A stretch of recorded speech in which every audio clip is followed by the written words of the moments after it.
Welcome back. Now let's talk about Nigerian workers' welfare. Labour leaders have said 2016 was one of the worst years for Nigerian workers.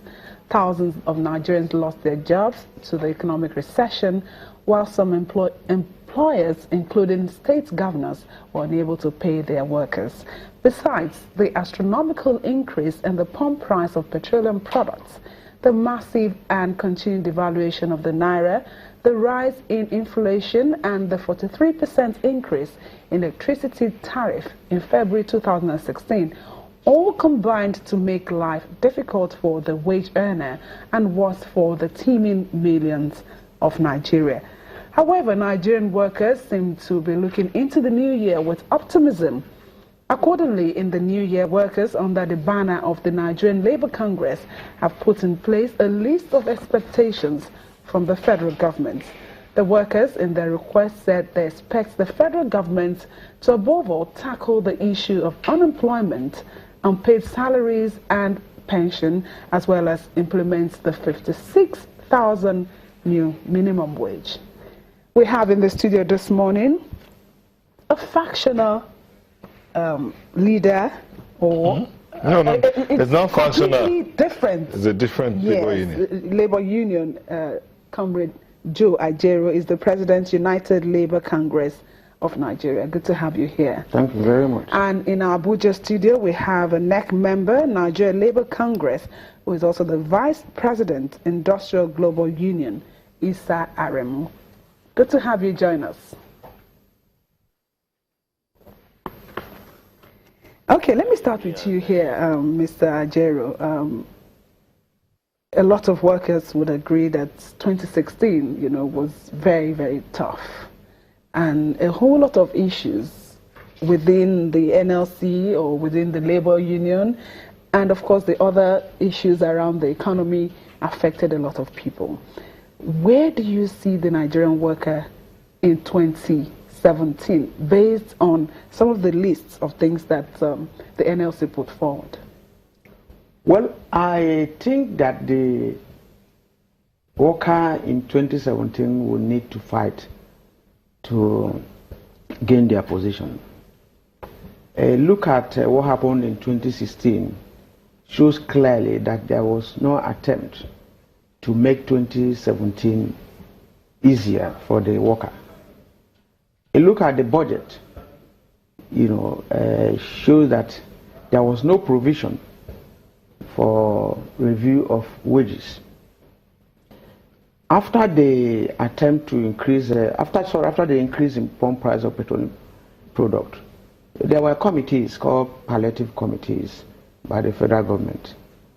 And as we talk now, such committees have not come up with any recommendation, any report to cushion the effect of such action. And the intention then was to make sure that that action, the effect is cushioned and that salaries are reviewed. And that was why a tripartite committee was set up. But it appears that government has remained dodgy in trying to come up with policies that will cushion the effect of their action. So from the look of things this year, definitely you don't expect government to give you what you're asking for. You have to fight for it. And we are bracing up for it. We're bracing up for it. Let's go to Abuja. Comrade Issa Aremu, what's your take also on this, based on what the Nigerian worker, faced in the past years, not just last year?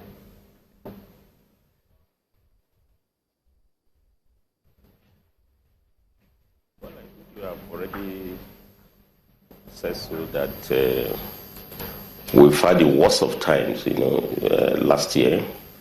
And actually, not just last year, I think for almost about 5 years now, Nigerian workers have actually been in depression, not just recession. And all the numbers are clear. Jobs are becoming more and more precarious. Very few workers that have jobs. They are not paid on time. And scandalously, many state governments are not even paying. I mean, scandalously because governments are not just employers of labor, they are supposed to also enforce the labor laws. So if those who are supposed to enforce the labor laws are violating the labor laws with respect to payment of salary, then we're having a scandal in our hand. And that's why President Mohamed Buhari had to think outside the box within the context of federalism to be giving them bailouts. Now we rely on debt, refund fund to pay workers' salaries. I mean, we've never had it so bad. So what I'm saying here is that it can only get better, and it has to get better. And I share the same view with my comrade who has spoken over there, Comrade Jero, that it's time for us to really, fight and make things better. If you look at the Constitution of the Federal Republic of Nigeria, 1990 Constitution, which, our government at all levels, government officials who are elected to the oath on, it says that that Section 14, which deals with fundamental principles and directive of the state, says that the primary purpose of governance is the welfare and security of the citizens. And Section 16 is even far more explicit. It talks of living minimum wage for Nigerian workers. It talks of pensions. It talks of payment for old age. It talks of unemployment benefits. All these are completely lacking now. And I've seen very good coverage on your channels. Just yesterday, I look at resident doctors, in almost about 6 states who have been on the roads. Ordinarily, protests are not meant for white-collar workers, like doctors, but now they're on the streets. They are not well paid on time. Many of them are migrating to other countries, So we have serious crisis of compensation of the working people in this country. Also recently, the National Union of Petroleum Workers, NUPENG and PENGASN, they've just suspended a 3-day strike in which they are fighting against precarious job in the oil industry as international companies are not respecting agreements. Last year, we were on the road in Imo State, Nigerian Labour Congress, how to fight against non-payment of salaries. We had a wage court in Nasarawa, in which in the protest, a worker was also killed. Nigerian Labour Congress, had to be on the road to fight for this. So what I'm saying here is that I think this year has to be a decisive moment that we must reverse the trend. And let me end my brief remark on this note that there's no way Nigeria can get out of this economic crisis with poorly paid, poorly motivated workforce. It's not possible. The key to recovery is labor productivity.